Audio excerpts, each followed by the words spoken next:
Listen up, get ready, I'm not gonna take no more. There's a revolution, a revelation going on in my soul. Buckle up, get ready, we're not gonna sit back. Hey, we're back with more live from the Heartland for the week of June 24th in the year 2023. And as is a growing tradition on this show, we bring on former and current comrades who I know from way back in my political activities, this time with Students for Democratic Society. It's one of our leaders from back in the day, Clark Kissinger, who now is in Georgia. But I remember him when he was here in Chicago as the National Secretary of SDS, a guy who opened a gun store here in Chicago, who went on to open an organization or help found an organization in Rogers Park called Citizens for Independent Political Action. And that's what drew me to bringing you on, Clark, because I'm involved with a group called Network 49, a progressive outfit in the ward. And every once in a while, I'm older than a lot of people, and I remember that there was a group up in this neck of the woods that you were involved with. So without me running my mouth anymore, I'm saying hello to you, and how are you doing? I'm doing just fine. It's a lot warmer down here in Georgia than when I lived in the north. It's cold here today. It's in the sun, but it's cool. We're right by the lake, as you know. So what have you been doing for the last 50 years? No, more like 60. I remember I graduated from college in 1960.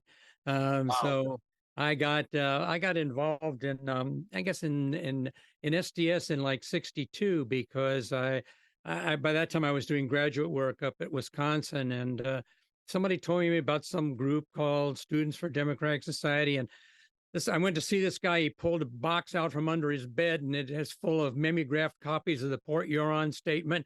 And so I got one and I read it, and I was actually pretty impressed. Three things that struck me in it. One was the idea that students could actually have agency. In the 50s, when I was in college, politics meant like playing in the sandbox of student government. And another thing that struck me was a call for politics based on morality. And a third thing that attracted me was anti-communism that was in the thing. I mean, none of us were communists then, but we knew what pernicious role that anti-communism and the McCarthy period had played in the period that we had just gone through.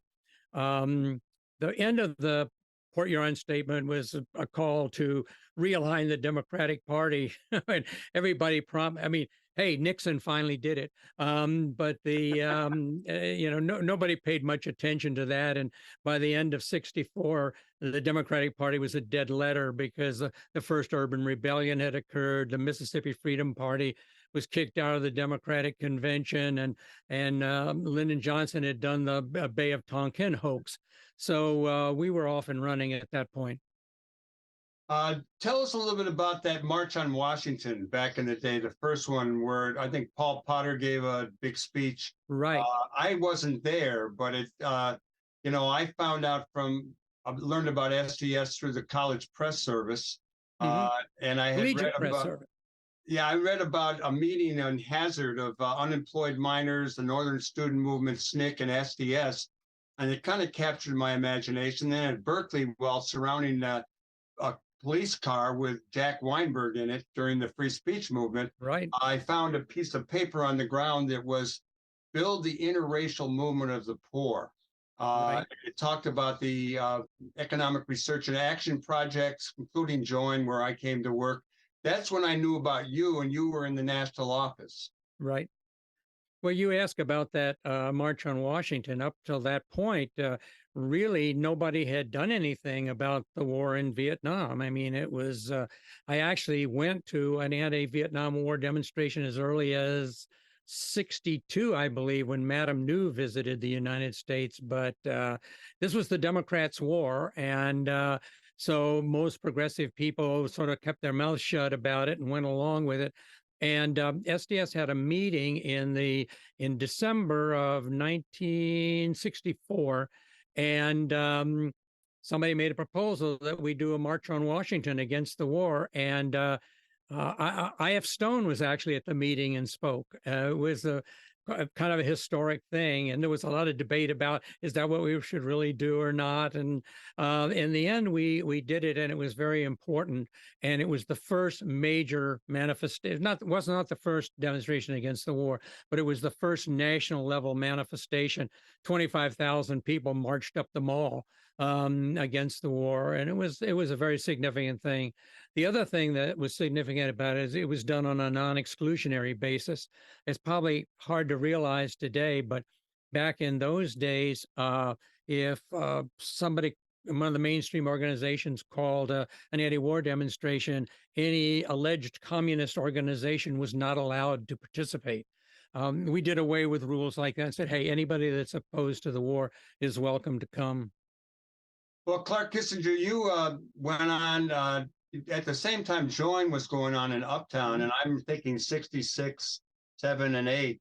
You left the national office and you started a group, or were involved in starting a group. I think Art Vasquez was one of the people. It was called Citizens for Independent Political Action. That's and right. It just so happens that it was in the 49th Ward where I reside today. So tell us about what led you to do that, what you guys did. And then I think you ran for office, but you'll get that in there. I did. I'll get it in there.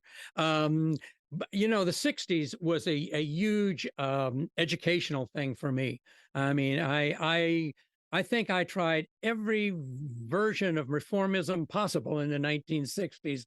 I went on demonstrations. I organized demonstrations. I voted for better candidates. I took part in civil disobedience. I later worked in a factory. I was elected a union steward. I ran for public office. I wrote exposés.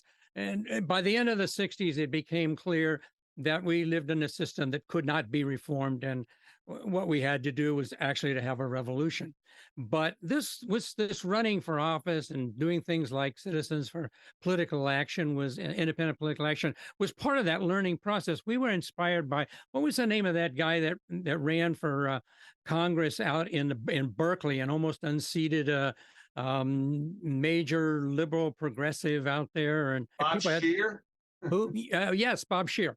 He was the editor of Ramparts, yeah. Yeah, people said, wow, maybe we could actually take on the Democratic Party from the bottom up and oust all those people and take it over somehow. Well, of course, you can't just walk in and take over ruling class parties.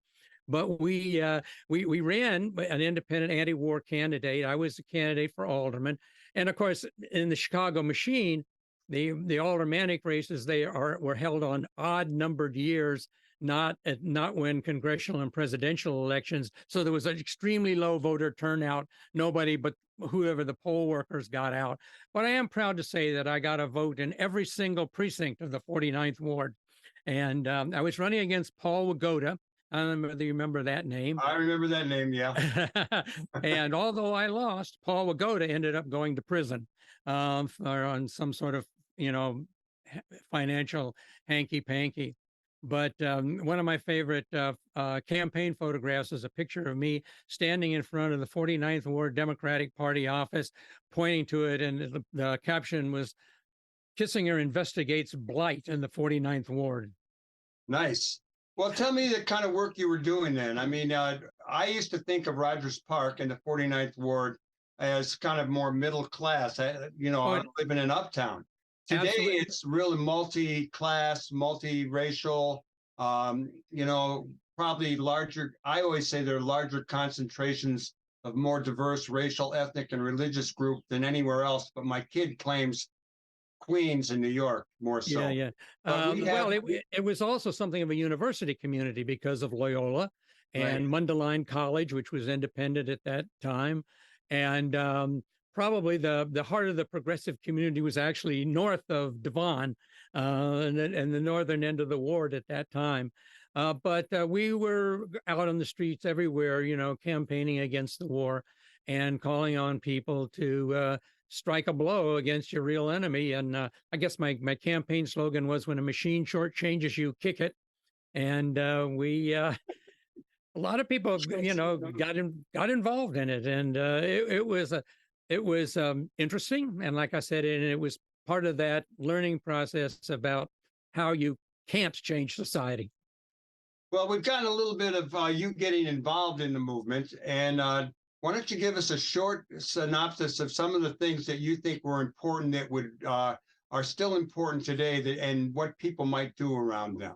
I'm particularly interested in older progressives sharing their experiences and encouraging younger people to learn from our mistakes or pick up where we left off. Well, as I said, I think at the end of the 60s and then going into the 70s, I basically made a break with idealism, and said, hey, look, you really have to get practical. And we live in a world today where we don't live in a world of scarcity anymore. It's in the history of the human race. It's an amazing thing to no longer live in a world where there's no reason for anybody to not have enough food to eat or have medical care or whatever. The only reason that the majority of the people of the world don't have that is an economic and political system of capitalist imperialism. And until that is overthrown, we are not going to be able to make significant social changes. And this, I learned that by, I had some important experience with the Black Panther Party. I went to China very early in 1972, got to see what alternatives might actually look like. And ever since then, I have been working in that direction. We live now also in a particular time where we have two enormous threats that we have to take on. One is the destruction of the climate and the entire planet. And it is a problem that simply cannot be resolved under capitalism. And the other thing is the threat of fascism, which is very, very real in this country. I did, in fact, come out and voted in 2020 for the first time in 50 years. Because it was not an election between Tweedledee and Tweedledum. It was a question of whether we would have fascism implemented very quickly in this country, or whether we would still continue to have a chance to fight against it. So these are the things that continue to motivate me up to this point. And I also studied and learned a lot. I spent a lot. Originally, I went back and I read all the. I read Marx and I read Lenin. I went to China. I read Mao, and today I read the contemporary communist writers like Baba Avakian and people who are really grappling with what would you have to do if you really wanted to do it, if you really wanted to save the planet, if you really wanted to make a society in which people would want to live and could live and live fulfilling lives. What would you actually have to do? What would the practical steps be? And so these are the questions that I engage with today. Clark, are you doing any writing? I'm actually a little bit like you, trying to do some videography now. So maybe you can see my camera in the background there. Nice. Because really, the world is for better or for worse, moving away from writing. And, the young revolutionaries that I work with today are putting stuff on TikTok every week. I mean, it's no wonder the establishment wants to get rid of TikTok. But I think that's kind of the wave of the future. I think it's video is the way that more and more political communication is and will be taking place. Well, we're going to have you back on probably more often than you've been on. But one thing that I thought of, I know that you're a little cautious around the voting question, and I had sort of two things. I wanted to, in Georgia, which is a real battleground state, and I think in standing in opposition to fascism, where you did elect two Democratic senators, I'm wondering about the SNCC, Student Nonviolent Coordinating Committee, legacy in that state.